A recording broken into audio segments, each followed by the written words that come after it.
आणि माझा परिचय तर सगळ्यांनाच माहिती आहे. आलो होतो आमच्या अमरबाबांनी पहिल्यांदा इथं आणलं होतं नाही का. आणि त्याच्यामुळं माझा परिचय जरी असला तरी मी सांगत असतो ना, ऐकण्यासारखं आहे बरं का बाबा. आम्ही आहोत थोरात, पण आमचं होतं थोडं अपस्वरात. ही मंडळी आहेत स्वरात, तुम्ही पडू नका घोरात. आपलं कीर्तन नाही कोणाच्या घरात का दारात, आसरुबा बाबांच्या दरबारात बरं का. वा. नाहीतर येसाल रागाच्या भरात, हणसाल तोंडावर परात, किंवा काढसाल गावानं वरात. पण त्यांच्याच कृपेनं होऊन जाईल जोरात. विठलं तर बोलवा तो तुमच्या पण परिसरात, नाहीतर घालसाल तिकडं पोरासोरात. विठ्ठल त्यातल्या त्या कोरोनाच्या नंतर ही आपली आता पहिलीच झाली भेट. आणि त्यात मी कीर्तनही करणार नाही लेट.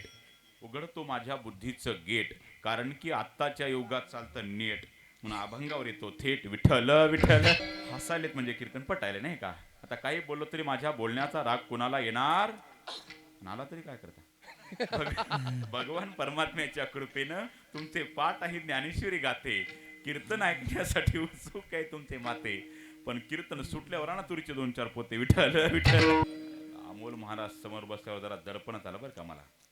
कसे मोठे मोठे माणसं बसल्यावर जरा दडपण येतं, आणि मोठे माणसं नसते कसंही दडपून नेता येतं. विठ्ठल उत्कृष्ट अशी कथा, भव्य आणि दिव्य ऐश्वर्य संपन्न बरं का. जसं वाटतं की एखाद्या श्रीमंत बापानं आपल्या एकुलत्या एक मुलीचं थाटात लग्न लावावं, तसा हा उत्कृष्ट कार्यक्रम सर्वच श्रोते मायबापांनी घडून आणला. म्हणून पुनश्च सर्वांच्या चरणावर नतमस्तक. विठ्ठल. अभंग संत सेना महाराजांचा. आपलं पहिलं भाग्य हे नरदेही मिळाला. बडे भाग मानुष तन पावा, नरपन कमल ही जीव चराचर जातन देही सर्ग नरतेत दर्शन पा. बडे भाग मानुष तन पावा. आपलं पहिलं भाग्य नरदेही मिळाला. पुन्हा भाग्य तो भारतात मिळाला. भरतखंडे नरदेह प्राप्ती, हे तो परम भाग्याची संपत्ती. तो भारतात मिळाला. पुन्हा भाग्य महाराष्ट्रात मिळाला का तुकाराम महाराज. कारण की हा एक महाराष्ट्र सोडला म्हणजे हा आनंद इतर प्रांतात नाही. पण या महाराष्ट्राचं महत्व महाराष्ट्र सोडून गेल्याशिवाय कळत नाही. जरूर आपण तिकडे गेल्यावर पुजारी बरोबर ओळखतात की गिराईक महाराष्ट्रात आहे. लगेच पडदा पाडला, ठेव भगवान सोर आहे. मग आमच्या लाडक्या महाराष्ट्रातील वारकऱ्यांना वाटतं एवढ्या लांबून, थोडा आवाज मोठा द्या, एवढ्या लांबून इतका खर्च करून परप्रांतात आलो, आणि मग अरे कुछ तो करो भाई, दर्शन करना है तो फिर 50 रुपये निकालो. आणि एकदा 50 ची नोट दिली की भगवान उठ गए. हातगड्यावरचा मालक आहे का उठायला. आणि तरी पण 50 फुटाहून दर्शन. मग आमच्या लाडक्या महाराष्ट्रातील वारकऱ्यांना वाटतं अरे एवढ्या लांबून इतका खर्च करून परप्रांतात आलो, तरी 50 फुटाहून दर्शन. अरे त्यापेक्षा आमच्या महाराष्ट्रात विठोबा नाही का बरा. माऊलीच्या पालखी सोहळ्यात ज्ञानबा तुकाराम म्हणत आमटी भात जर्मनच्या ताटात खात प्लास्टिकच्या तांब्यात पाणी पीत पीत पंढरपूरला जायचं, आणि नया पैसा खर्च नाही. आणि तिथं गेल्यावर आमच्या देवाच्या चरणाला मिठी घालायची. त्याचे पायी घाला मिठी, मोलणे गे जगजेठी, भावा एकासाठी खांदा वाहे आपुल्या. म्हणून पुन्हा भाग्य की आपल्याला महाराष्ट्रात जन्म मिळाला. आणि त्याही पेक्षा भाग्य साधू संतांच्या नंतर नरदेही मिळाला. कारण की बरं का, म्हणून ज्ञानोबाराय तुकोबाराय सारखे संत नाही. ज्ञानोबाराय तुकोबाराय सारखे संत नाही. इंद्रायणी चंद्रभागे सारखं तीर्थ नाही. आणि वारकरी संप्रदाय सारखा दुसरा पंथच नाही. आणि माझ्या ज्ञानोबाराय सारखे संत नाही. महाराज वारकरी संप्रदाय श्रेष्ठ का ठरला याचं कारणच आहे, सर्वांनी स्वीकारलेला आणि सर्वांचा स्वीकार करणारा जगाच्या पाठीवर एकच संप्रदाय, त्याचं नाव वारकरी संप्रदाय. असा एकही समाज नाही की ज्याच्या संत नाही, आणि असा एकही संत नाही की ज्यानं वारकरी संप्रदाय स्वीकारला नाही. प्रत्येक जातीपाती संत आहे असा एकही नाही का. प्रत्येक संतांचा विचार करा. जगद्गुरु तुकोबाराय कुणबी समाज, ज्ञानेश्वर महाराज ब्राह्मण समाज, एकनाथ महाराज ब्राह्मण समाज, चोखोबाराय, अरे गोरोबा काका कुंभार समाज, नरहरी महाराज सोनार समाज, कबीर महाराज मुस्लिम समाज. अरे कसा कोणता समाज की ज्याच्या संत नाही. संत सेना महाराज नावी समाज, भगवान बाबा वंजारी समाज. अरे कोणता समाज नाही की ज्याच्या संत नाही. कबीर महाराज मुस्लिम समाज. अरे इतकंच नाही, असा एकही तुम्हाला साधू संत सापड नाही. प्रत्येक जातीपातीचे संत आपल्या या वारकरी संप्रदायामध्ये. म्हणून सर्वांनी स्वीकारलेला आणि सर्वांचा स्वीकार करणारा जगाच्या पाठीवर हा वारकरी संप्रदाय. आणि प्रत्येक संतांनी आपापल्या समाजाचा तसा स्वाभिमानही व्यक्त केला. जगद्गुरु तुकोबाराय बरे देवा कुणबी केलो नाही तरी दंबे असतो मेलो. नाही का, प्रत्येक संतांचा विचार करा. प्रत्येक संतांनी आपापल्या समाजाचा स्वाभिमान व्यक्त केला. नामदेव महाराज ज्यावेळेस औंढ्या नागनाथाला कीर्तन चालू केलं त्यांनी, आणि मग ते मंदिराच्या माग ते पुजारी वैतागले. त्यांनी विचार केला, इकडं आपली पूजा चालून हे यांचं कीर्तन, पुजारी बाहेर आले, नामदेवरायाला तिथून हाकालून लावलं. नामदेवरायांनी विचार केला, अरे मी देवाचंच कीर्तन करत होतो ना, मला का हाकालून दिलं? म्हणजे मी शिंपी आहे म्हणून ना? अरे तुम्हाला काय वाटलं माझा भगवान मंदिरापुरता आहे? अरे राय के हजार हिस्से उसमें मेरा मोहल्ला बचे का. माझा काय भगवान मंदिरापुरता नाही. कीर्तन मंदिराच्या मागे चालू केलं, पण देवावर रागावले. देवा अरे मला का हाकालून दिलं? म्हणजे मी शिंपी आहे म्हणून ना? मग त्या कुळात जन्माला घातलंय कोणी? हेन दिन जात मोरे पंढरी के राया, ऐसा तुमने नामा दर्दे काहे को बनाया. टाळ विना लेकर नामा बेवल में गया, पूजा करते बमनोने बार दकाया. देवल के पीछे नामा अलग पुकारे, जिद उधर देवल नामा बेवल ही फिरे. नाना वर्ण गव्वा एक वर्ण तुम कुम का के बमन हम का के सुध मन मेरी सुई. तन्मयरा धागा खेचर जे के चरण प्रणामा सिंपी लागा. पण सिंपी उल्लेख केलाच ना, असा म्हणून करा म्हणून सर्वांनी स्वीकारलेला आणि सर्वांचा अरे कोणता संत नाही का. नाही का, विचार करा गुरुबा काकाचा. देवा तुझा मी कुंभार, नासे पापाचे डोंगर. नरहरी महाराज देवा तुझा मी सोनार, तुझे नामाचा व्यवहार. बर का, प्रत्येक आम्ही माळियाची जात, सेत लावू बागायत. सावता महाराज अरे प्रत्येक समाजाने स्वाभिमान व्यक्त कर. ज्ञानोबा सुद्धा म्हणतात, इंद्रिया तेन कोंडी भोगा तेन तोडी, अभिमान न संडी स्वजातीचा. सर्व संतांनी आपल्या जातीचा जरी स्वाभिमान जरी व्यक्त केला असला तरी संत समाजापुरता नाही, जगाच्या कल्याणा संताच्या विभूती. म्हणून महात्मा या शब्दाची व्याख्याच आहे महान आत्मा यशस्सहा इति महात्मा. मोठा आहे आत्मा ज्याचा असा जो तो. म्हणजे बाकीच्यांचे आत्मे बारीक आहे तसं डोकं नका चालू. ज्याचा बोध व्यापक विश्वची माझे घर आहे, श्रीमती जयाची स्थिर किंबहुना चराचर आपणची झाला. नाहीतर त्यांना म्हणता आला असता, अवघाचे तालुका सुखाचा करीन आणि उपवासे मारेन भोवतांचे. असं नाही, अवघाची तालुका नाही, अवघा जिल्हा नाही, अवघा महाराष्ट्र नाही, अवघा हिंदुस्थान नाही, मग अवघाची संसार सुखाचा करीन. किंवा माऊलींची आरती सर्वांना पाठे. प्रगट गुह्य बोले, एक दोन माणसं ब्रह्म केले नाही, विश्व ब्रह्मची केले. म्हणून वसुधा एव कुटुंबकम या बोधावर जीवन जगणारे संत, त्या समाजाचा जरी स्वाभिमान व्यक्त केला असता तरी संत समाजापुरता नाही, जगाच्या कल्याणा संताच्या विभूती. ज्यांचा मी अभंग निवडला त्या सेना महाराजांनी सुद्धा तसा उल्लेख केला. आम्ही वारीक वारीक करो हजामत बारीक. नव्हे तर स्वाभिमान व्यक्त केला. नावी याचे वंशी धर्म जन्म दिला ऋषिकेशी, प्रति पाळावे धर्माशी व्यवहारातीन संडी. ऐसा स्वधर्म विचार धंदा करीतो दो प्रहर. संत समाजाने त्यांनी सुद्धा सेना महाराजांनी उल्लेख केला. म्हणून ज्या अभंग निवडला मी सेना महाराजांचा, त्यांचा संत ज्ञानोबारांचा जीवनामध्ये काय संबंध आला हे लक्षात घ्या. नंतर अभंग आपोआप आपल्या लक्षात येईल. विठ्ठल विठ्ठल. सेना महाराज आणि ज्ञानोबाराय, विको कमी करा, आवाज द्या फक्त. संत सेना महाराज आणि ज्ञानोबारांचा विचार करा.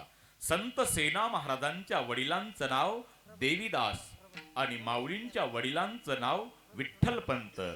हे दोन्ही गुरुबंधू, हे बांधव गडला नाही का.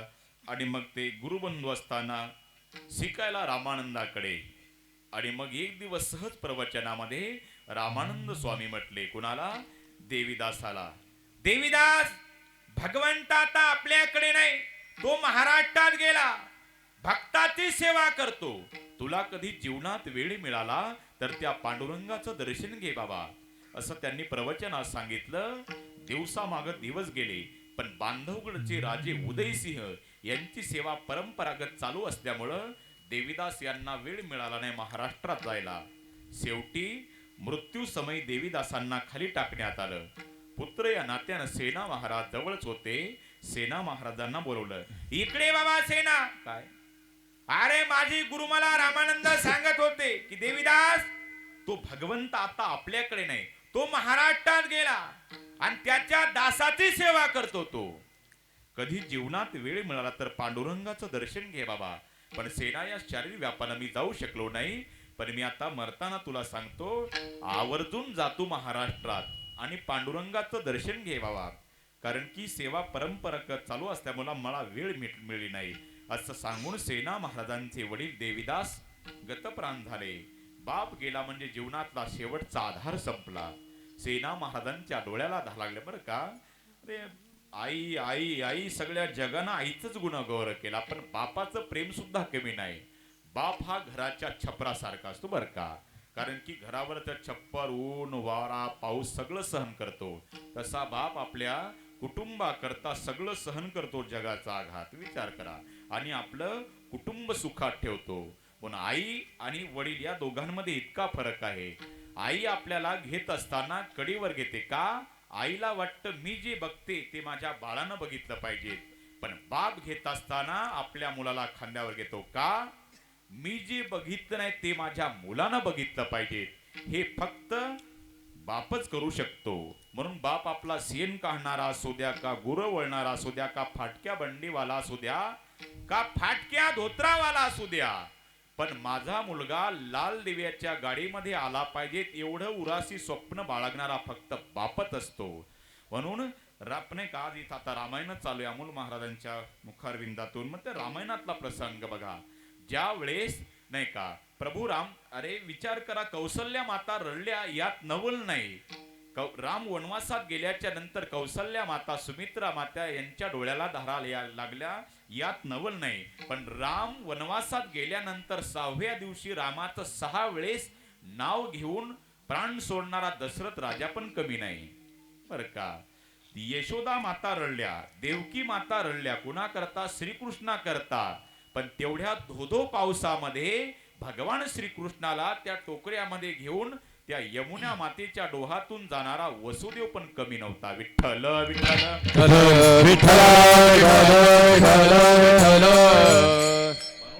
बाप गेला म्हणजे जीवनातला शेवटचा आधार संपला.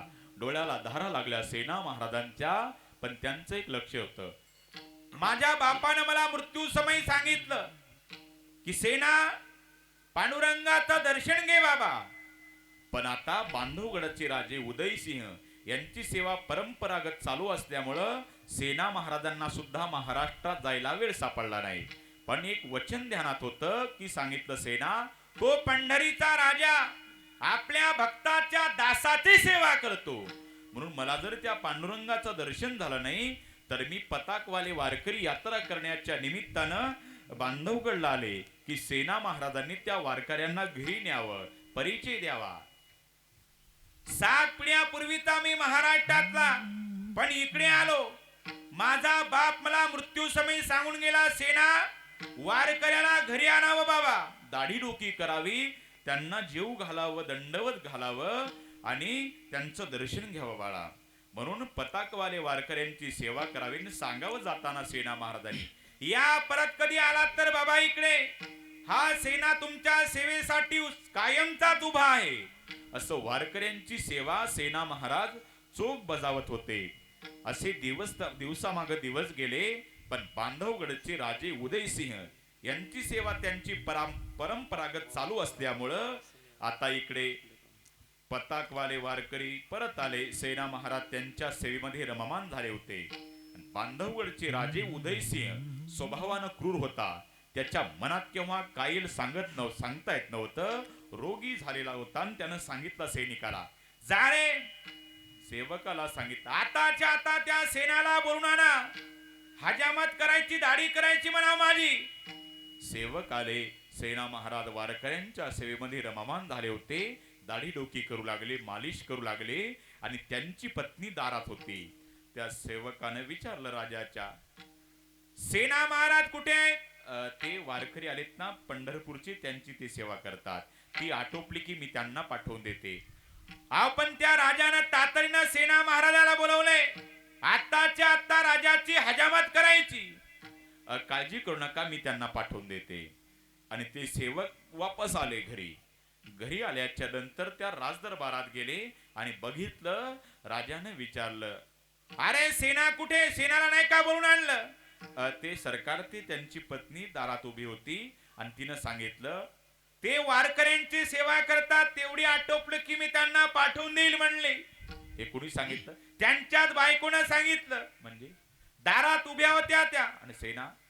घरात हजामत करत होते वारकऱ्यांची. पंढरपूरचे वारकरी आले म्हणतात महाराष्ट्रातले. असं का? डबल क्रोध आला उदयसिंह राजाला. रोगी होता, क्रूर होता आणि रागानं लाल झालेला विजयसारखा कडाला उदयसिंह राजा. आताच्या आता त्या सेनाला जा, आताच्या आता त्याच्या घरी जा, सेनाला सुळावर द्या आणि तो मेल्याचा निरोप घेऊन माझ्याकडे या. असं म्हटल्याच्या नंतर डोळ्याला धारा लागली अहो नाही का इकडे पंढरपूरच्या पांडुरंगाच्या. कारण की इकडं फुल पावर मारली होती इकडे प्रधानजीनं. कोण ही यानं बराबर सांगितलं राजदरबारात गेल्याच्या नंतर. सेनाच्या बायकोनं सांगितलं की सेवा आटोपल्यावर त्यांना पाठवून देईल. तुमच्या सेवकाला वापस पाठव सरकार. तुमच्या डोक्यावर बसला तो. तुमच्या सारख्या राजाच्या सेवकाला म्हणजे मला त्यांनी वापस पाठवलं. काय मजल पोचली त्या सेनाची. तुमच्या सारख्या राजाच्या सेवकाला वापस पाठवलं. तुमच्या डोक्यावर बसला तो. तुमची आज्ञा पळत नाही. असं म्हटल्यावर क्रोध येणारच. रागानं लाल झाले राजानं तेच शब्द उच्चारले. अरे असं आहे का?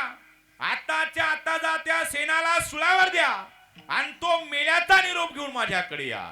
असं म्हटल्याच्या नंतर वाळवंटापासून महाद्वारापर्यंत ज्यांच्या पुढे अभिषेकाला वारे तो जगाचा बाप पांडुरंग परमात्म्याच्या डोळ्याला धारा लागल्या. आता माझ्या सेनाचं काही खरं नाही. अरे माझे पताकवाले वारकरी यात्रा करण्याच्या निमित्तानं आल्यावर आता त्यांची सेवा कोण करल? सेनाला जर सुळावर दिलं तर. मग वाळवंटापासून महाद्वारापर्यंत ज्याच्या पुढे अभिषेकाला वारी तो जगाचा बाप टाळकन उडी मारली आणि सेना महाराजाचं रूप धारण केले त्या विटेवरच्या पांडुरंगानं. आणि ती राजाची हजामत करायची ती धोपटी वेगळी. सेना महाराजच्या घरची ती धोपटी घेतली आणि पंढरीच्या विठ्ठलानं रूप धारण केलं सेना महाराजाचं आणि पळस सुटला त्या राज दरबारात. आलो सरकार, थोडा विलंब झाला, क्षमा करा मायबाप. इकडं राजाला काय माहिती की वाळवंटापासून महाद्वारापर्यंत ज्याच्या पुढे अभिषेकाला बारी तो जगाचा बाप पांडुरंग परमात्मा माझी हजामत करायला आला. आता पुढे उदयसिंह राजा आहे.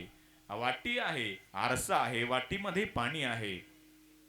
राजा समोर बसल्याच्या नंतर जसा स्पर्श झाला सोन्यासारखी कांती चकाकू लागली. राजा रोगमुक्त झाला. सोन्यासारखी पिवळी धमक कांती चकाकू लागली उदयसिंह राजाची. कांती चकाकू लागल्याच्या नंतर आता समोर राजा बसला आणि सेना महाराजांचा रूपात बसलेला पांडुरंग परमात्मा. वाटीतल्या पाण्यात बघावं कोणी राजानं तर चतुर्भुज परमात्मा दिसावा. पुढं बघावं तर सेना महाराज दिसावा. परत आरसा उचलावा. रूप पाहता दर्पणे,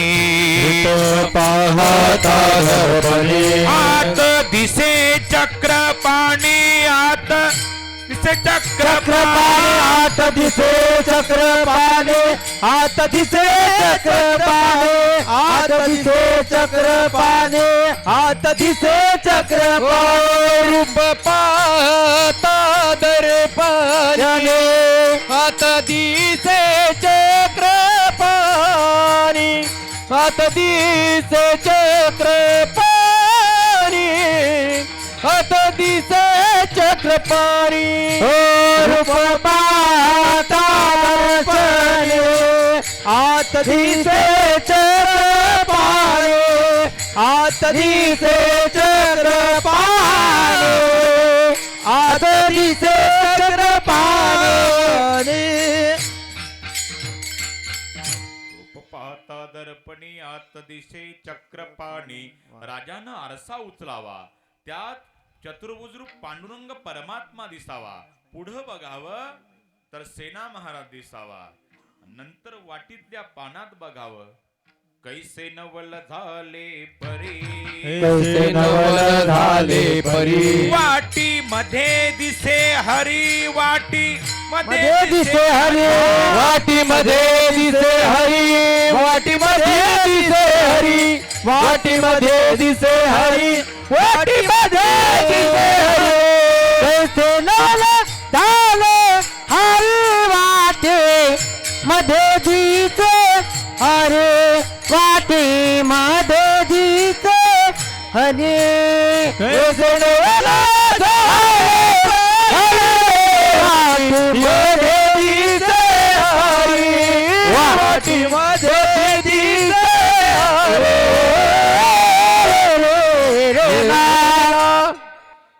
सेनवल झाले परी वाटीमध्ये दिसे हरी.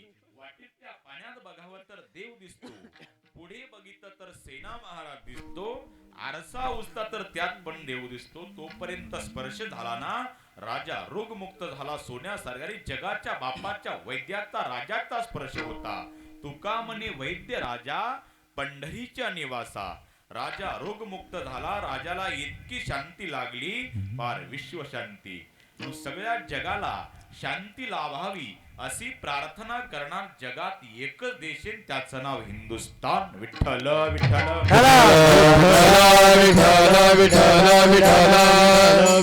हिंदुस्तान देश नाही का असा जगाच्या पाठीवर कुठंच शोधून सापडणार नाही. सगळ्या जगाला शांती लावावी असा प्रार्थना करणारा.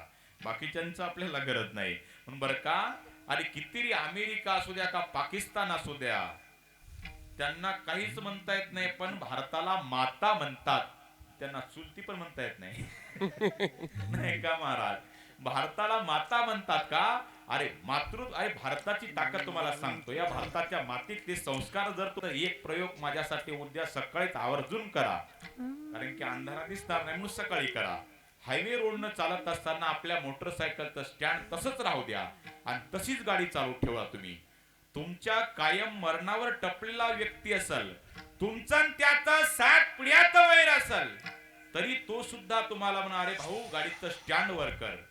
हे त्याचे संस्कार नाहीत, त्याच्या मायबापाचे संस्कार नाहीत, तर या भारतातल्या मातेनं दिलेले त्याला संस्कार आहेत. नाही का भूमीची नाही का भूमीची मार्दव सांगती कोंभाची लवलव ज्ञानोबाराय म्हणतात. विठ्ठल भारतातली माती श्रेष्ठ आहे बर का. म्हणून भारताला माता म्हटल्या जातं. म्हणून शांती लाभावी अशी प्रार्थना करणारा जगात एकच देश, त्याचं नाव आहे हिंदुस्तान. राजाला इतकी अरे वैद्याचा राजाचा स्पर्श होता आणि राजा रोग मुक्त झाला.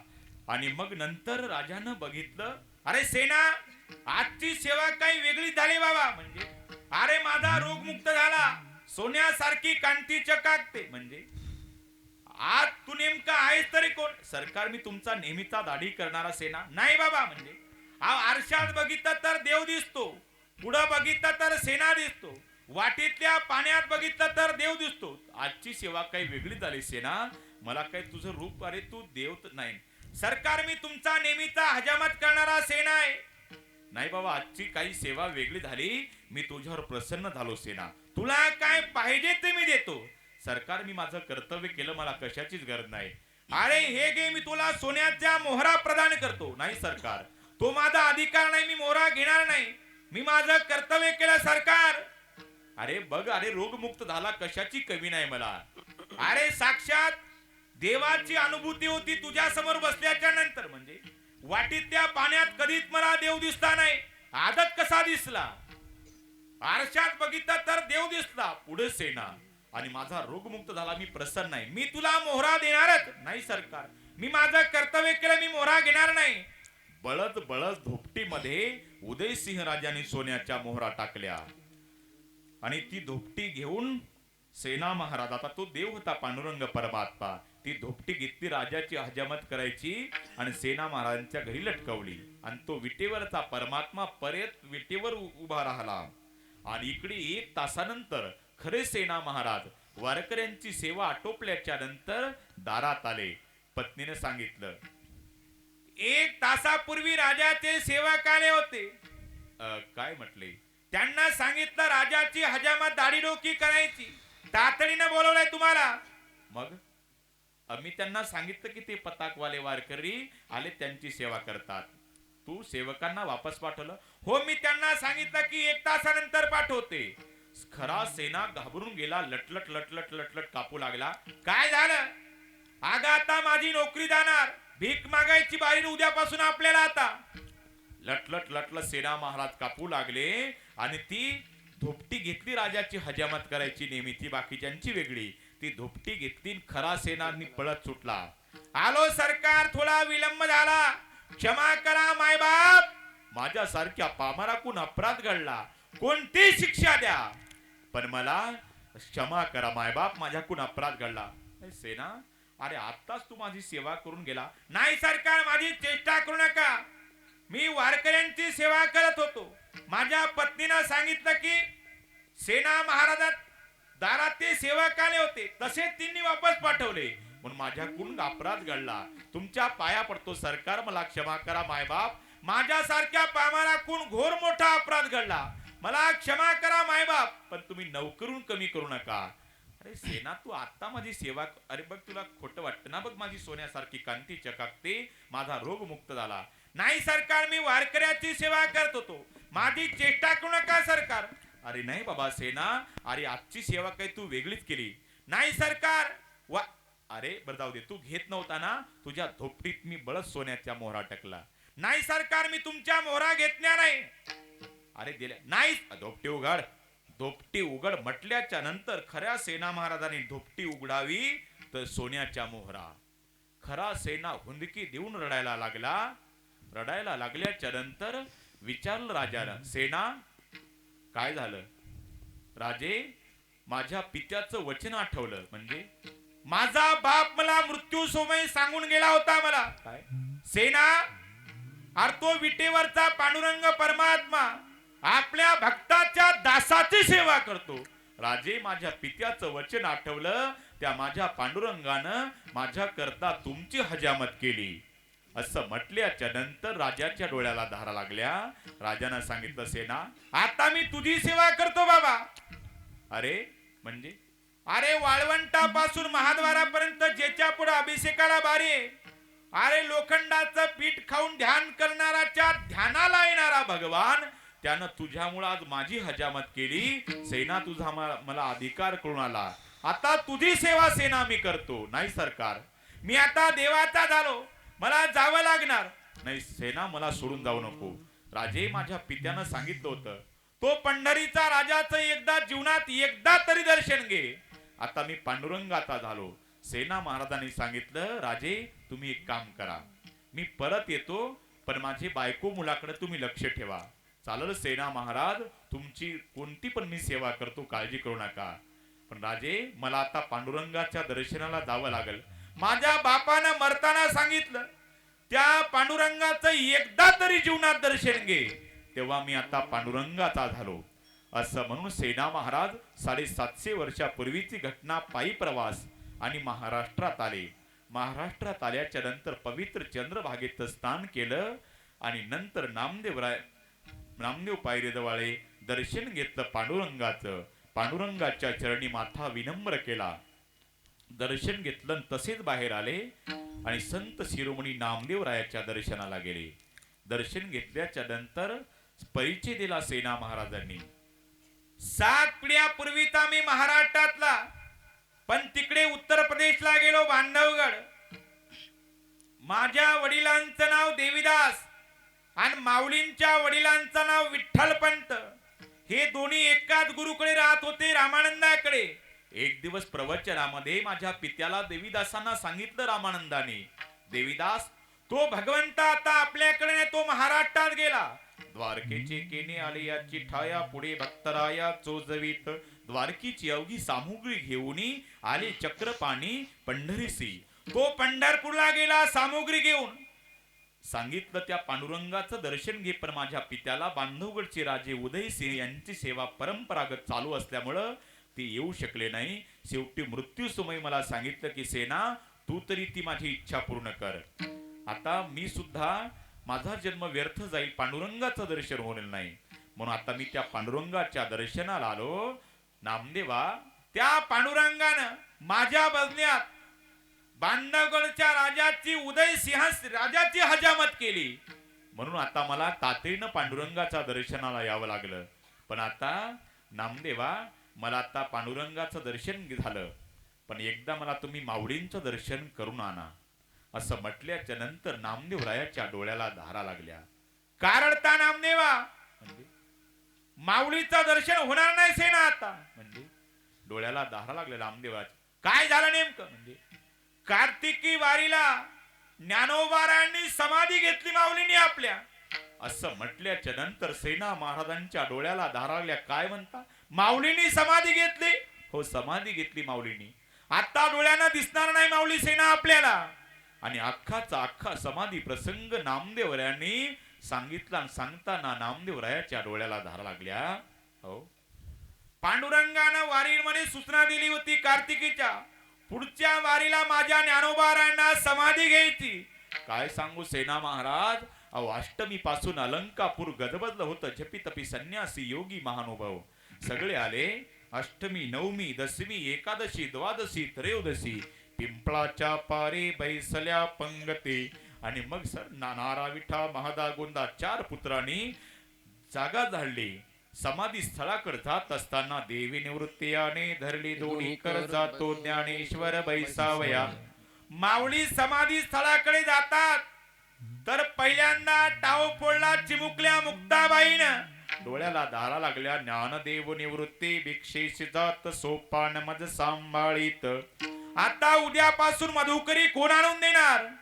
नंतर पुढे गेल्याच्या नंतर सोपान काकाच्या डोळ्याला धारा लागल्या. पुढे गेल्याच्या नंतर निवृत्तीनाथाच्या डोळ्याला धारा लागल्या. देवानं सांगितलं, तुम्ही का रडता निवृत्ती? तुम्ही प्रवृत्तीहून येऊन रडता? शोभता का तुम्हाला? समाधी स्थळावर आल्याच्या नंतर सांगितलं निवृत्तीनाथानं पांडुरंगाला. काय सांगता देवा? म्हणजे ज्येष्ठाच्या आधी कनिष्ठाचे जाणे केले नारायणे उफराटे. अहो माझ्या अगोदर लहान्या भावाला समाधी, हा कोणता न्याय देवा तुमचा? म्हणजे ज्येष्ठाच्या आधी कनिष्ठाचे जाणे केले नारायणे उपराटे, हा तुमचा कोणता न्याय आहे? असं म्हटल्याच्या नंतर डोळ्याला धारा लागल्या आणि निवृत्तीनाथाच्या पायावर डोकं टेकवलं. ज्ञानोबाऱ्यांनी सांगितलं, दादा मी तुमचा लहान भाऊ आहे आणि तुम्ही माझे गुरु आहात. जीवनात माझ्याकडून काही चुकलं असेल तर दादा तुम्ही माझे अपराध पोटात घ्या. नाही का? शिष्याचा धर्म अमर्यादा कधी नाही केली ने गुरु शिष्य पण सिद्धी नेले. माझ्या ज्ञानोबाऱ्यांनी गुरु शिष्य पण सिद्धीला नेलं. पण 2 बंधू रडतात एकमेकाच्या गळ्याला पडून. आणि ज्ञानोबाऱ्यांनी आपल्या डोळ्याच्या अश्रून पायाचा अभिषेक केला निवृत्तीनाथाच्या. निवृत्तीनाथांनी अलगद ज्ञानोबाऱ्यांना उचललं आणि सांगितलं, ज्ञानराजा अहो तुम्ही माझे अपराध पोटात घ्या. म्हणजे अहो आपले रात्रीचे एकाएकी मायबाप सिद्ध बेटात आपल्याला टाकून गेले देहांत प्रायश्चित्त घ्यायला. त्या रात्री थोरला मुलगा नातानं मला उठवलं. म्हटले, निवृत्ती उठ बाळा, आम्ही चाललो आता अनंताच्या प्रवासाला देहांत प्रायश्चित्त घ्यायला. सकाळी उठल्याच्या नंतर माझी चिमुकली मुक्ताई उठल. अरे ती चिमुकली मुक्ताई रडल, दादा आई कुठे गेली? बाबा कुठे गेले?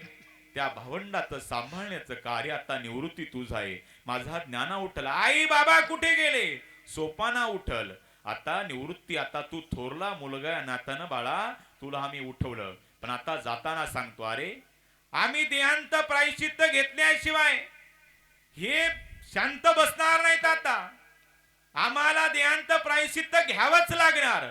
डोळ्याला धारा लागल्या. सांगितलं निवृत्तीनं, सांगितलं, ज्ञानराजा त्या दिवशी मला उठवलं आणि सांगितलं, या तिन्ही भावंडांना सांभाळण्याचं कार्य तुझं आहे. म्हणून ज्ञानराजाला म्हणतात निवृत्तीनाथ, दादा ज्ञानराजा माय बापाची जबाबदारी मी पार पाडण्यात कमी पडलो असल, कधी मधुकरी वेळेवर भेटली नसल तर तुम्हा भावंडाला मी ढसा पाणी पाजून झोपायला लावला असल, तर माय बापाची जबाबदारी पार पाडण्यात मी कमी पडलो असल. ज्ञानराजा तुम्ही माझे अपराध पोटात घ्या. असं म्हटल्याच्या नंतर ज्ञानोबा म्हणतात, जीवनात माझ्याकडून काही चुकलं असेल तर माझे अपराध पोटात घ्या. हे 2 बंधू रडताना नामा म्हणे संत कासा विस सारे लावे ते पदर डोळे असे. सर्व संत रडतात. नामदेवराने तर थाळ थाळ कपाळ बडवलं. सगळे संत रडतात. यात नवल नाही, देवाच्या डोळ्याला धारा लागल्या. देव रडायला लागल्याच्या नंतर रुक्मिणी आई साहेबांनी विचारलं, देवा तुम्ही कशाला रडता? तुमचा कोण लागून गेला तो? म्हणजे अहो सोपान काका रडतात, निवृत्तीनाथ रडतात, मुक्ताई रडते, त्यांचा बंधू प्रेम आहे. निवृत्तीचं ज्ञानराजाचं गुरु शिष्याचं नातं आहे. हे बाकीचे संत रडतात नाते संबंधानं. पण अख्खं जग ज्यावेळेस रडतं त्यावेळेस अश्रू पुसण्याचं काम तुमचं असतं. तुम्ही कशाला रडता? आणि बघा, म्हणून कधीतरी देवानं आपल्या करता रडावं बरं का. माणसानं, अरे चालतानाच माणसानं असं चालावं, चालताना असं चालावं की समोरून येणाऱ्या प्रत्येक व्यक्तीनं आपल्याला वाकून रामरामत घातला पाहिजे. बसताना माणसानं असं बसावं, 4-2 प्रतिष्ठित माणसं जवळ येऊन बसले पाहिजेत. आणि मरताना माणसानं असं म्हणावं की आपल्या वैऱ्याच्या डोळ्याला धारा लागल्या पाहिजेत, नाही का? अरे म्हणून घरातील जर एखादा मोठा माणूस गेला ना, अख्खं घर रडतं.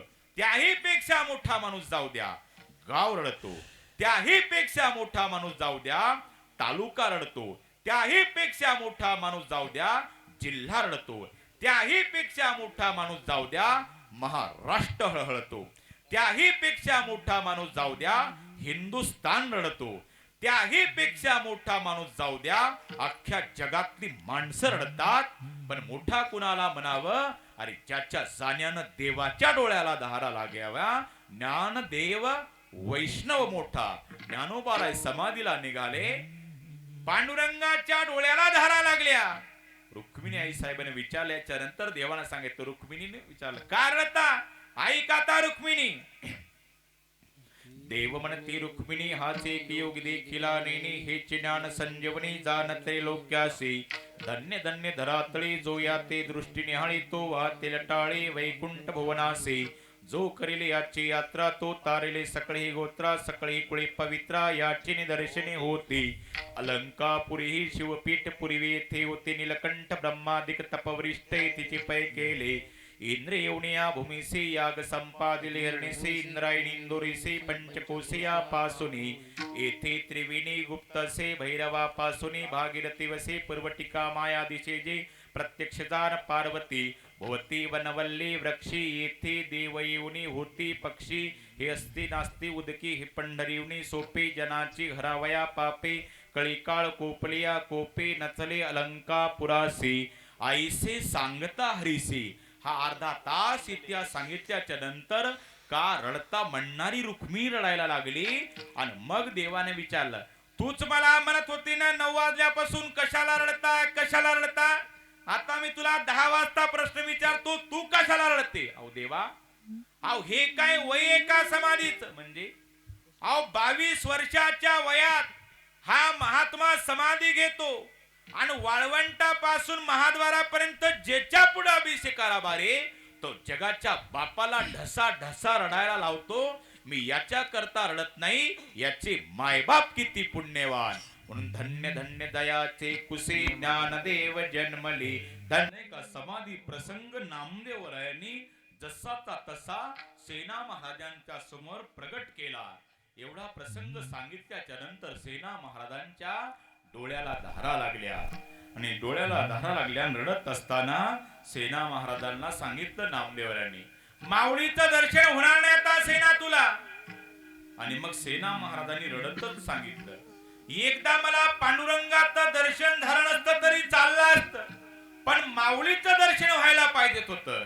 कारण की माझ्या बापानं मला मरताना सांगितलं, माझे विठ्ठल पंत गुरुबंधू आहेत आणि त्यांना 4 ते लेकर आहेत, ते भावंड 4 भावंड. त्यांच्या सोबत तो जगाचा बाप पांडुरंग परमात्मा बोलतो, गप्पा मारतो. तेव्हा मला पांडुरंगाचं दर्शन झालं नसतं तरी चाललं असतं नामदेवराया, पण माझ्या माऊलींचं दर्शन व्हायला पाहिजेत होतं. कारण की माझ्या बापानं सांगितलं, रे गीतेसारखं तत्वज्ञान अर्जुनाला सांगणारा भगवान, पण त्याही पेक्षा मोठं कार्य माऊलीचं आहे सेना.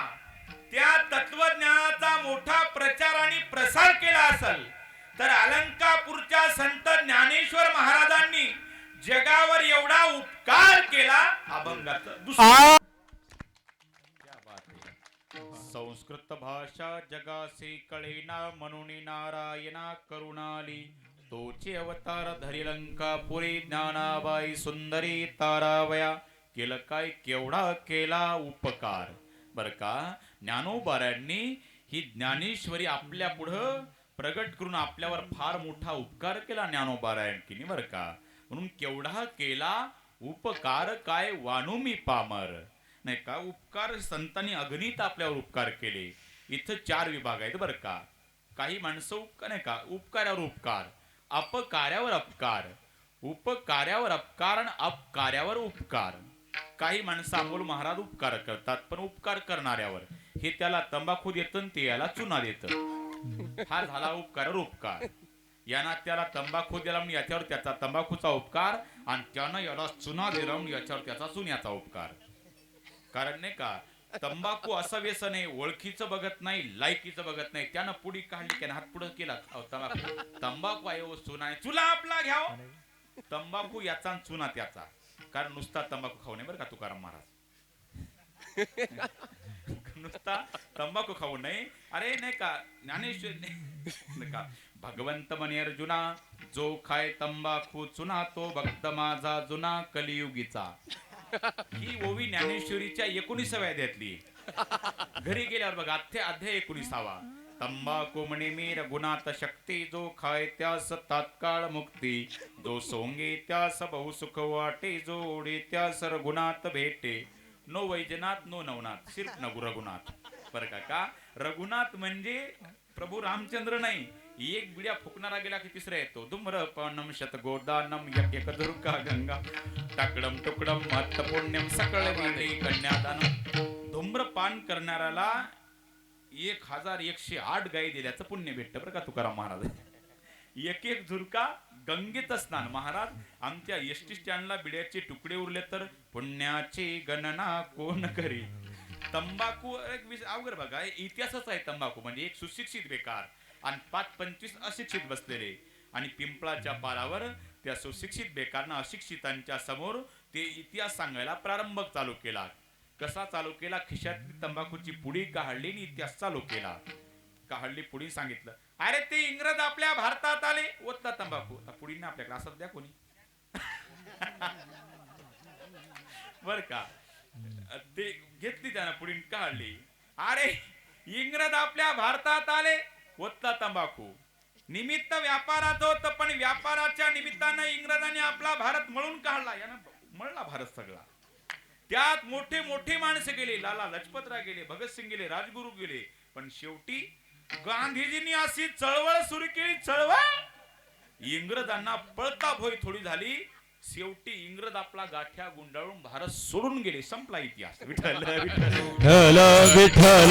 उपकार उपकार. यानं त्याला तंबाखू दिला, याच्यावर त्याचा तंबाखूचा उपकार, आणि त्यानं याला चुना दिला म्हणून याच्यावर त्याचा चुन्याचा उपकार. हा याला म्हणतात उपकार्यावर उपकार. काही माणसं अपकार्यावर अपकार करतात बरं का प्रथम महाराज. नाही का, यानं त्याचा गोठा पेटवला की 6 महिन्यात याची गंज पेटवत. हा म्हणतात अपकार्यावर अपकार. उपकार्यावर उपकार, अपकार्यावर अपकार. काही माणसं उपकार करण्यावर अपकार करतात, आणि ही पद्धती जरा जास्त समाजात बर का. उपकार्यावर अपकार करणारे गिराईक जास्त आहेत. आपण कुणावर उपकार करावे, त्यांना डोक्यावर कार्यक्रम करावा असे समाजात फिरतात नाही का. पण खऱ्या अर्थानं बर का, म्हणून कल्पना करा, ते उदाहरण सगळ्यांना आपले माहिती आहेत. उपकार करणारा अपकार कसा करतात. एक बिचारी ती बेंडकी पाण्यामध्ये पोहत होती, आणि मग तो विंचू वाहू लागला. विंचू वाहत असताना त्या नदी तलावाच्या काठानं तिनं बघितलं. तिला वाटलं आता जर मी या विंचवाला जर नाही वाचवते, कोण विचार केला बेंडकीनं, तरी डायरेक्ट बिगर तिकीट हिंदी महासागर गाठतं.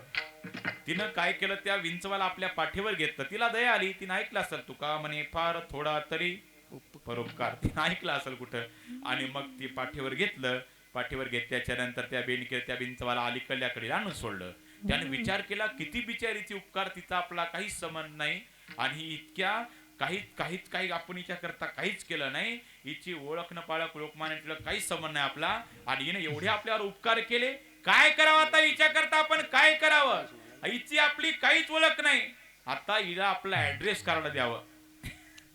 ऍड्रेस कार्ड घेतलं, आणि त्या बेंडकीला जाग्यावर डंक मारलं. 2-2 फूट उड्या मारू लागली, आणि जाग्यावर उड्या मारून जाग्यावर तडफडून मेली. तिनं काय केलं, उपकार केले, पण यानं तिच्यावर अपकार केले.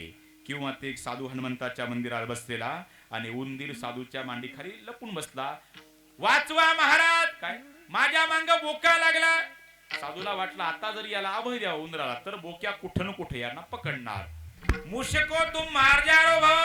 क्षणार्धात उंदराचा बोक्या झाला. परत तो फिरू लागला, लोणार पर्यंत गेला. त्याच्या मागे परत कुत्रा लागला. वाचवा महाराज, आशीर्वाद दिला. तूच कुत्रा हो. परत कुत्रा फिरू लागला, पार बुलढाणा गाठला त्यानं. नंतर वाचवा महाराज, काय वाघ लागला. तुम क्षणार्धात कुत्र्याचा वाघ झाला. वाघनानं आनंदानं डरकाळी फोडली. 4-2 पावलं पुढे टाकली पण वाघ थांबला. त्याने विचार केला केवढ्या महाराजांचे उपकार. यांच्याच दैनी मी उंदराचा बोक्या झालो, बोक्याचा कुत्रा झालो, कुत्र्याचा वाघ झालो. आता पठ्ठ्याला या बुलढाणा जिल्ह्यात कुणाचीच भीती नाही. कोण विचार केला? त्या वाघानं केला विचार. कुणाचीच भीती नाही. 4-2 पावलं पुढे टाकले पण विचार केला कुणाचीच भीती नाही. पण परत या महाराजाच्या मनात आलं आणि वाघाचा उंदीर केलं तर मग निर्भय जीवन जगण्याचा एकच उपाय महाराजाचाच कार्यक्रम ओके करणे. याला म्हणावं उपकार्यावर अपकार. विठ्ठल विठ्ठल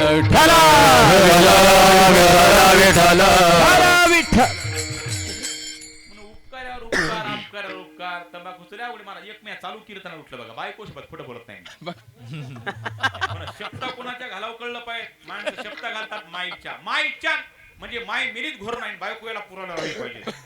घालतात का नाही? माईच्या आणि त्याच्यावर जर थांबले नाही भांडणं बापाच्या म्हणजे बाप मेला घोर नाही. बायको याला पुरायला राहिली पाहिजे. याच्यावर जर भांडणं थांबलेत नाही तुकाराम महाराज माणसं काय म्हणतात तुला नाही का शेतातले भांडण द्या धुऱ्यावर. तुला काय वाटतं लेकरं हातात धरतो. अरे वा लेकरं हातात धरतो. त्याच्यावर थांबले ना माणसं त्याच्या पुढे जातात.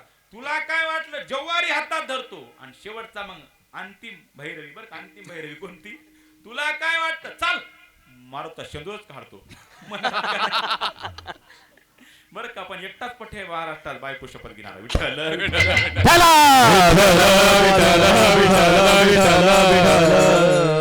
काय महाराज अवघड असतंय म्हणून बरं का महाराज बायकोच्या हसण्यावर आणि कुत्र्याच्या गबसण्यावर तो विश्वास ठेवणे. बायको हसली की धोकाच आणि कुत्र गबसली कधी चावळ सांगताच येत नाही. पण ज्याची बायको मुखी तो जगात सर्वात सुखी. संसार चांगला करायचा असेल एकतर बायकोमुखी पाहिजे नाहीतर नवरा बहिरा पाहिजे. तिने शिवी दिलेला याला कळू नये. लय आवड कार्यक्रम.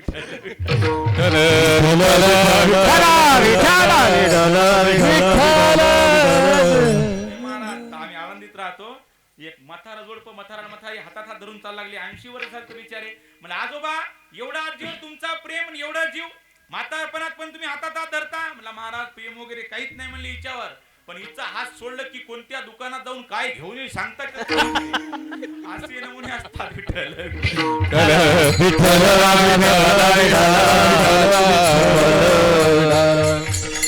बघा त्याचे चेहरे कसे हसतात बघा ना. झोपू लागले लय अवघडे महाराज. आता हसा अशी फवारणी केली बरं वाटते तर नुसते झोपू लागले. लय नमुने असतात. काही काही गावात देवात सांगा इथंच बरं आहे तिकड सांगतो. तिकडचं म्हणजे ज्या भागाला नाव नाही तिकडचं. आणखी 1 घंटा इथं काहीच सांगणार नाही. पण उद्याच्या रामायणात सांगितल्याशिवाय राहणार नाही. ते दोघ जण मी कीर्तनात बसते समोर बसते हसना रडना नुसते बसते. मला वाटतं कीर्तनच पडलं का. पण कीर्तन सुटल्यावर कळलं ते बहिर निघलं.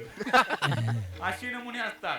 दोघं तर जण माझे जायची वेळ झाली गाडीजवळ आले दोघं हसू लागले. म्हणलं काय झालं म्हणे महाराज काय तुमच्या कीर्तनातला सुरुवातीचा जोक आत्ता कळला. मला जरा मी मसनात गेल्यावर कळला नाही तुला.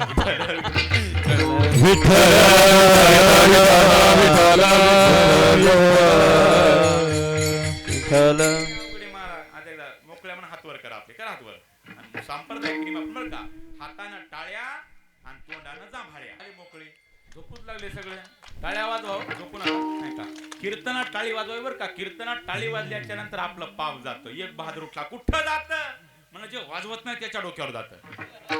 अवघड कुठं जातं म्हणावं. लय अवघड कार्यक्रम महाराज.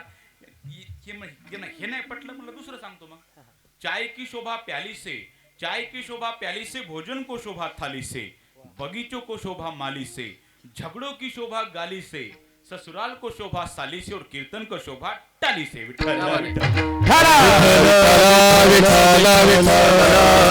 ते मुळात ते संस्कार असले पाहिजेत. आपल्या भागाला संस्कार येत नाहीत. काही काही ठिकाणी टाळ्या वाजवत आहेत माणसं म्हणून बरं का. काही काही टाळ्या वाजवतात पण देवाचं नाव घेत नाहीत पाहिजे. काही काही नाव घेतात पण टाळ्या वाजवता येत नाही. कीर्तन सुटलं असंच करायचं. घास घ्यायचा तोंडच उघडायचं नाही.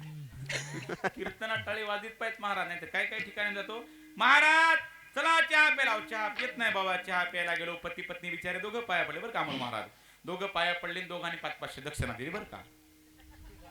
उग केला इशारा जाता जाता. काय सांगा कोणाचा आग्रह असताना आपला भोळा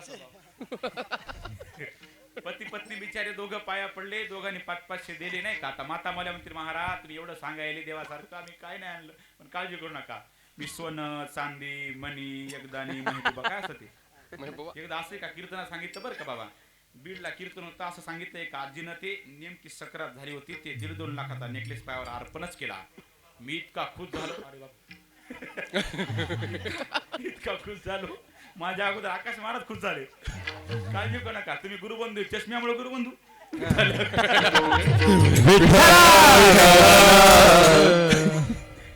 काय ते नेकलेस घेतला आणि गेलो हिंगोली सोनाराकडे. म्हणलं बघा किती येतात. म्हणजे महाराज कुठे गेले होते. म्हणलं मी जाफराबादला.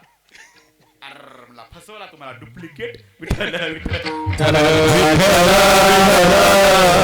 पती पत्नी दोघं पाया पडले, पण लेकरं पडतात का. लेकरं लय बिलिंदर महाराज. नाहीतर असे लेकरं बघितली कुणाला वाटतं आपलं निघाव गाणार, पण आपलं नियम कनिक पेणार, इथंच फाल्ट होतो आपला. लेकरं लय आगाव असतात. लेकरं एक तर चालू कीर्तनात उठणं, चालू कीर्तनात पुडी फोडली. कीर्तनात पुडी खातो का. अरे बाप्पाला भेट नाही तुला भेटो का म्हटला. आता का म्हणलं हान तुम्हाला. हो ना, नंगे खुदार असा काय केलं. तेवढ्यात त्याचा बाप आला आणि त्यांना पुढीचा हात मागे केला. आता कसा बापाला भेला. बापाला नाही भेलो म्हटलं. मग ते आलं की यातली अर्धी हांत म्हटला. आता काय म्हणजे अवघड काय कमी महाराज. असे लेकर पडतील पाया. त्याची माय म्हणली पड पाया. अरे महाराज आळंद देऊन आलाय. मला मावशी कोणत्या शाळा शिकल्या. माय महाराज मी इंग्लिश स्कूल. मला सांग बरं, ये फॉर म्हणे येडी बाबूळ. आता आईला संस्कार नाही, लेकरा लागतील का. लय अवघड नमुने महाराज. लेख म्हणून कुणाच्या नादी लागा बरं का दत्तराव महाराज. पण तिघाच्या नादी कधीच लागू नाही. प्रताप महाराज इकडे बघा, कुणाच्या नादी आम्हाला प्रताप करायला आम्हाला कीर्तन करावं लागले महाराज. पण याचं नावच प्रताप आहे नाही का. आणि अण्णाव गार कर, सगळ्याला गार करतात. विठ्ठल गार करतात. बुलढाण्याला नाही हवा केली त्याने लय तिथं. काय संशय आहेत काय. विठ्ठल काय सांगलो तुम्हाला मी. कीर्तनच चालायचं.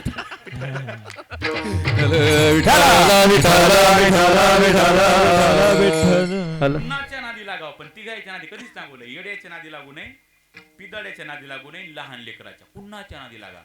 नंतर लॉकडाऊन मध्ये येडे झाले होते माणसं मोबाईल बघून. काही जरी नसते हातात मोबाईल तरी असेच करायचे. अवघडची त्या लॉकडाऊन अवघडचं महाराज. येडे मोबाईल येडे झाले बरं का तुकाराम महाराज. मोबाईल येडे झालेले पुण्यातून भरले. इकडे नाही का आपल्या इकडे केळकर हॉस्पिटल अकोल्याला गेलं तर कोणीच नाही का. तिथं ते अकोल्याला नेण्यासाठी भरवले विमान. नागपूरला उतरणार होतं ते 50 येडे भरले. येडे भरल्याच्या नंतर आता शहाणे माणसं नीट बसत आहेत विमानात.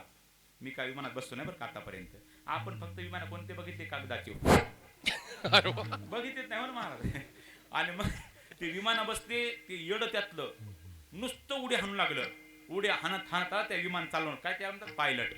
त्या पायलट जवळ आलं ते विमान चालवणारा जवळ ते येडन त्याला म्हणलं एक चक्कर खड्यान राव.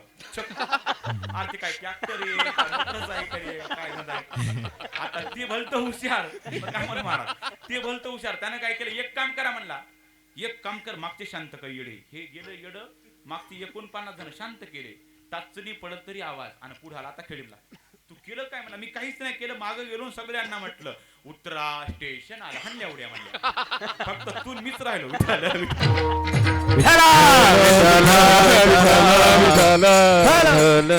असे नमुने असतात. लेकराच्या नादी कधीच लागू नये. लेकर लॉकडाऊन मध्ये शाळा विसरले. एक दोनही नाही गेले. काय सांगा तुम्हाला. आता आमच्या इकडे शाळेवर एक गट शिक्षण अधिकारी आले. आणि आल्याच्या नंतर त्याने विचारलं, सर तुमच्या वर्गातला हुशार विद्यार्थी कोणता आहे. सर म्हणले ते आमका. उठ रे बाळा सांग 30 ते म्हणतात सर 80. या 30 80 सर तर फ्यूज घे. सर तुम्ही सांगता सगळ्यात हुशार विद्यार्थी तो आहे. अहो ते 30 60 म्हणायचं तर 80 म्हणतं. त्या गट शिक्षण अधिकाऱ्याला शिक्षक म्हणले, सर तुम्ही बिस्तरीचे पाणी की आपण शांत राहा. अहो सगळ्यात हुशार विद्यार्थी तो आहे.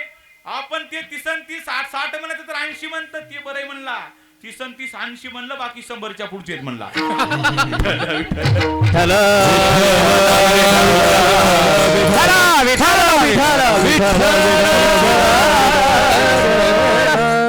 असे लेकर पडतील का पाया. खोरणे मला खरं सांगा इमानदारी पडतील का पाया. लेकर पडत नाहीत पाया. आईनं आणलं त्याला आणि पड पाय. मी नाही पाया पडत. 4-5 शेजारनी धरल्या. चला गो माय बंड्याचं मुंडकं दावायला. जसा धरल्या माझ्या पायावर बोला पुंडलिकाना असा मोकळ्या म्हणा आदळला यांनी. आदळल्याच्या नंतर पप्पा ड्युटीवर गेली, मम्मी स्वयंपाकघरात. आता बैठकीत मी अनबंड्या इमानदार मग घामच सुटला. मला आता हाणतंय आपल्याला. माझ्याकडे लाल डोळे करून बघू लागले. मी त्याला भेद म्हणलं, बंडू तू बोल न कर म्हटला. तू जर माझं 8:30 वाजल्यापासून पटत नाही मला, आता काय खरं नाही. ते थांबलं नाही तेवढं दगड घेतला. मला आज आपलीच पुण्यतिथी झाली इथं आता. मी त्याच्या आईला आवाज दिला, म्हणलं मावशी अहो त्याला धरा, ते दगड मारत. ती आली आणि माय महाराज ते तसंच आहे बघा म्हणली. गेल्या वर्षी तुमच्यासारखे महाराज चहा प्यायला बोलवले आणि त्या बंड्यानं मरस्तर हाणले. आता म्हणलं काय हेल्मेट घालून येऊ. विठ्ठल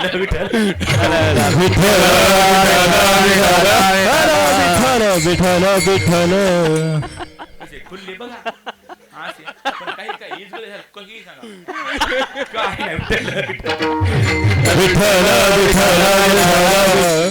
काही उपकार्यावर उपकार, काही अपकार्यावर अपकार, काही उपकार्यावर अपकार, पण संत कार्यावरही उपकार करतात. म्हणून असा एकही समाज नाही की ज्याच्या संत नाही, आणि असा एकही संत नाही की ज्याला स्वतःच्या समाजाला त्रास दिला नाही.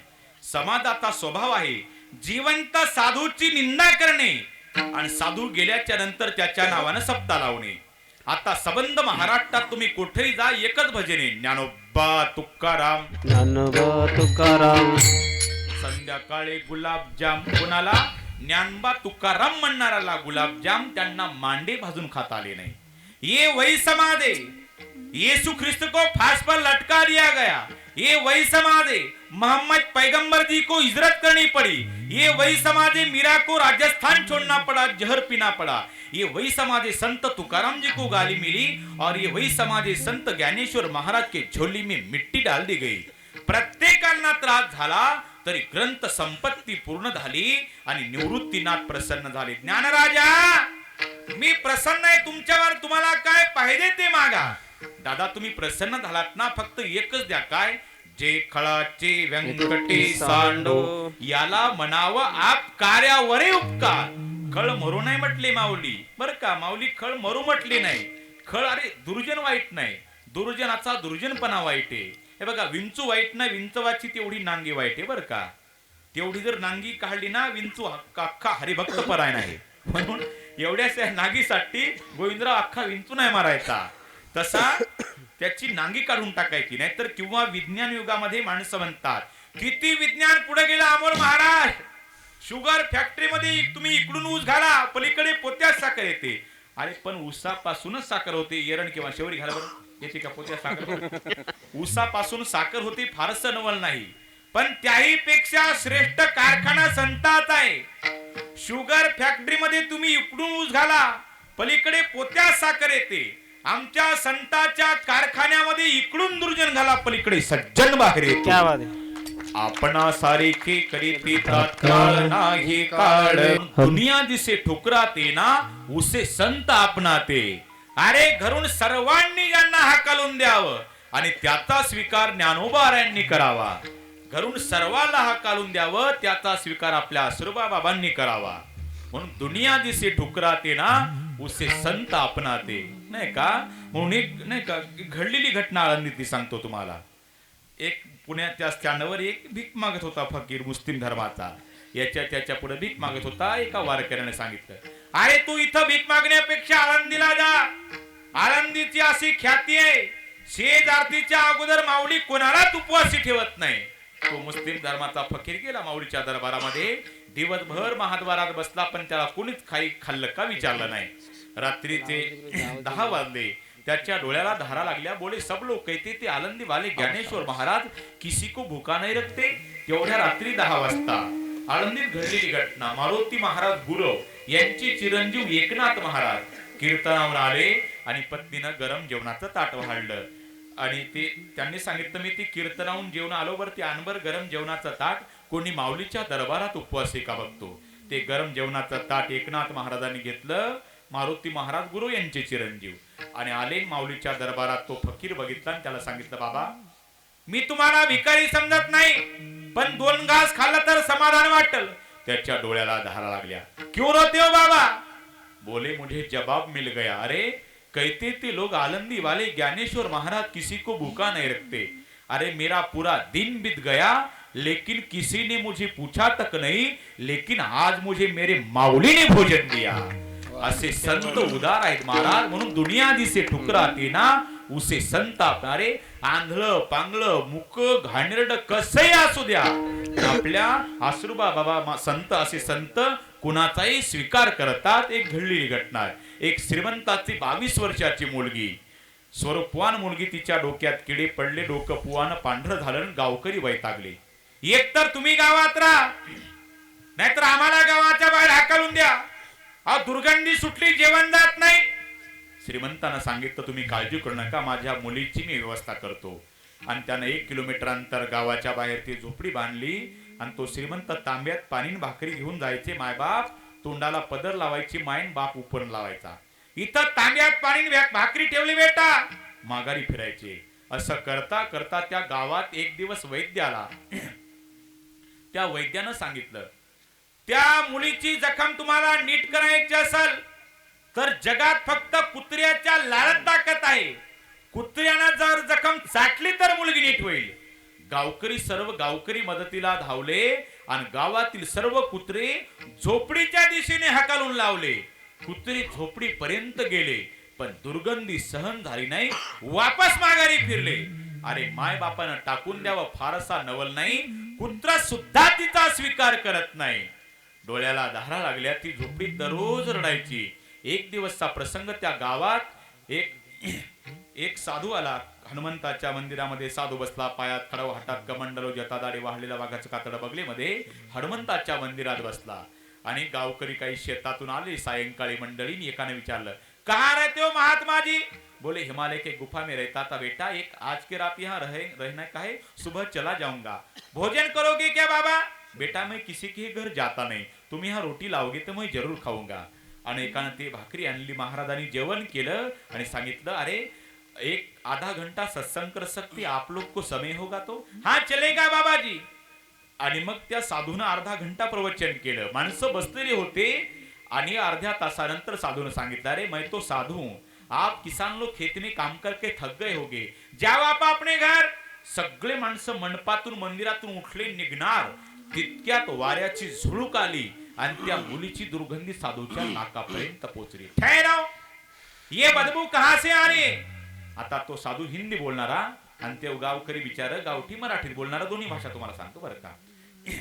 साधूनं सांगितलं, ठहराव, ये बदबू कहां से आ रही? त्यानं सांगितलं, आमच्या गावच्या श्रीमंताची 22 वर्षाची मुलगी बाबा, तिच्या डोक्यात किडे पडली, तिची दुर्गंधी बाबा. आप लोगों ने कुछ उपाय नहीं किया? हाँ केला बाबाजी. क्या उपाय किया? आमच्या गावात एक वैद्य आला होता. उन्होंने क्या बताया? त्यानं सांगितलं, त्या मुलीची तुम्हाला जखम नीट करायची असेल तर जगात फक्त कुत्र्याच्या लाळात ताकद आहे. फिर आप लोगों ने क्या किया? आम्ही गावातले सर्व कुत्रे बाबा झोपडीच्या दिशेने हाकालून लावले. फिर क्या हुआ? बाबा कुत्रे झोपडी पर्यंत गेले, पण दुर्गंधी सहन झाली नाही, वापस माघारी फिरले. साधूच्या डोळ्याला धारा लागल्या. अरे जाओ आप अपने घर. सगळे आपापल्या घरी आले. तो साधू रात्रभर हनुमंताच्या मंदिरात रडत होता. बोले, हनुमान जी महाराज, मेरा कुछ उस बेटी के साथ रिश्ता नहीं, एक आज की रात रहने के लिए आया था, लेकिन हनुमान जी बाबा मैंने गलती की. मैंने इस गांव की एक रोटी खाई है और रोटी खाने के बाद पता चला इस गांव की एक बेटी दुखी है.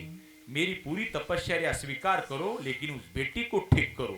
रात्रभर तो साधू आपल्या बाबासारखा हनुमंताच्या मंदिरात रडत बसला. इकडे सकाळी सूर्याचा उदय झाला आणि तिकडं मुलीनं रडायला सुरुवात केली. साधू तिकडे झोपडीपर्यंत गेला. बाहेर आ बेटा. मुलीच्या डोळ्याला धारा. बाबा तुम्ही परमेश्वर तर नाहीत ना? नाही बेटा. मग माझ्या मायबाप मला टाकून देता, तुम्ही कशाला आला? माघारी फिरा बाबा. नहीं बेटा, तुम्हारे बारे में मैंने सब कुछ सुन लिया बेटा. बाबा अहो माझे मायबाप तांब्यात पाणी भाकरी ठेवतात. माझी जन्मदाती माय तोंडाला पदर लावते, बाप उपर लावतो, तसेच माघारी फिरता. त्यांना दया येत नाही, इतके क्रूर झाले. तुम्ही कशाला आला? परमेश्वर आहात तुम्ही. नहीं बेटा, ये दुनिया वाले मुझे साधु कहते बेटा, तो तुम्हारे बारे में मैंने सब कुछ सुन लिया बेटा, बाहर आओ. नहीं बाबा, तुम्ही परमेश्वर आहात. त्या मुलीला त्या साधूनं बाहेर बोलवलं आणि तो महात्मा 4 पायावर झाला. पुढचे तळहात पुढे टेकवले, मागचे गुडघे मागे टेकवले आणि त्या साधूनं स्वतःची जीभ काढली आणि त्या मुलीची जखम स्वतःच्या जिभेने चाटली. मुलीच्या डोळ्याला धारा लागल्या. ये क्या कर रहे हो बाबा? बेटी बोले दुनिया में सब लोग कहते थे ना साधू है बेटा. अहो बाबा, परमेश्वर माझ्याकरता येऊ शकला नाही, माय बाप स्वीकारत नाही, अहो कुत्र येत नाही माझ्याकडे, तुम्ही माझी जखम चाटता, ये क्या कर रहे हो बाबा? बोले बेटी, दुनिया में जिसको कुत्ते भी नहीं स्वीकारते ना बेटा, उसके लिए हम साधु लोग कभी कभी कुत्ते बन जाते बेटा. यालाच म्हणावं संत. आणि सर्वांनी हाकालून द्यावा, पण त्याचा स्वीकार आपल्या आश्रुबा बाबांनी करावा. क्या बात है. यालाच म्हणतात उदार तुम्ही संत. उदार तुम्ही संत माय बाप कृपावंत. इतके म्हणून दुनिया दिसे ठुकराते उसे संत आपणाते. संत उदार आहेत. अहो संत किती उदार आहेत. अहो साधी भाषा बर का. एखादा मंत्र बर का दत्ता महाराज, एखादा मंत्र आजोबाला येऊ द्या कोणता विंचवाचा, तर आजोबा नातवाला नाही शिकवत का? त्याला वाटलं याला जर शिकवावं तर ग्राहक त्याच्याकडे जाईल. साधी भाषा आहे. अहो साधा विंचवाचा मंत्र आजोबा नातवाला देत नाही, पण सगळ्या जगाला तरुण जाणायचं तंत्र ज्या संत ज्ञानोबाराने दिलं म्हणून ज्ञानोबार आहे उदार. उदार तुम्ही संत माय बाप कृपावंत. का हो महाराज, संत उदार आहेत, त्याने उपकार केले, पण काय उपकार केले? सेना म्हणे उत्तराई होता न दिसेची काही बर का. म्हणून सेना महाराज म्हणतात जसा या संताची इतकी अगणित उपकार आहेत, मी त्यांच्या उपकारातून उतारही होण्याचा प्रयत्न करतो, पण त्यांच्या उपकारापुढे मी उत्तीर्ण होऊ शकत नाही. सेना म्हणे उत्तराई होता न दिसेची काही. जडमुढा उद्धार केला, माऊलींनी जडाचा मुडाचा उद्धार केला. सर्वांना सर्व नाही का उदाहरण माहिती आहे. म्हणून बरं का जाता जाताना मी सांगत असतो प्रत्येक कीर्तनात की देशभक्ताविषयी, कारण की आपले तिकडे देशभक्त कार्य बजावत आहेत म्हणून आपल्या इकडे कथा. तुमच्या गावात कोण आहे की नाही फौजमध्ये?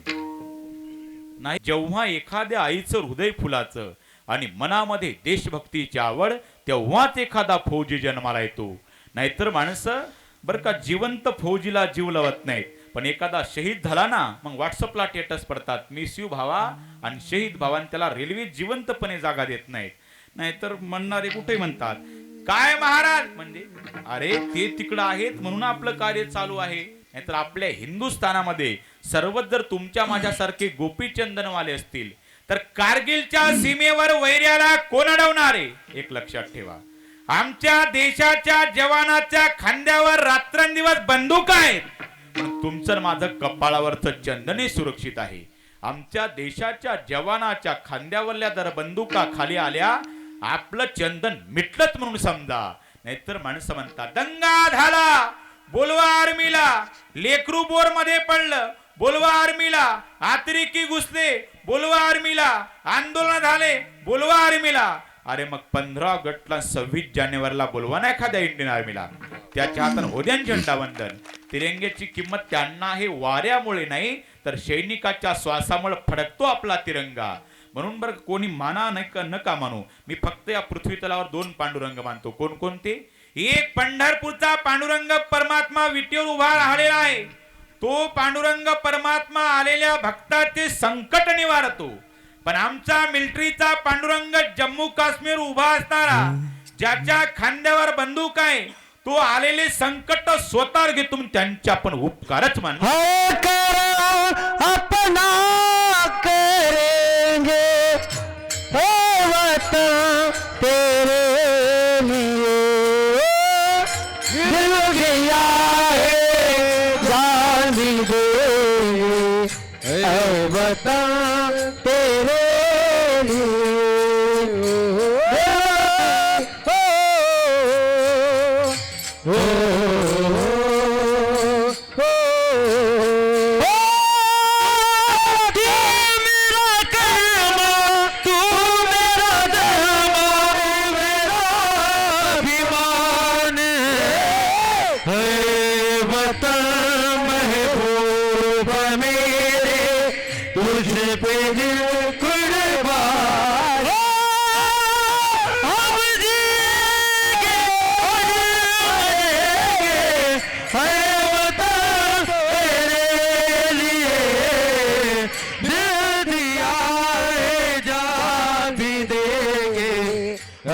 वतन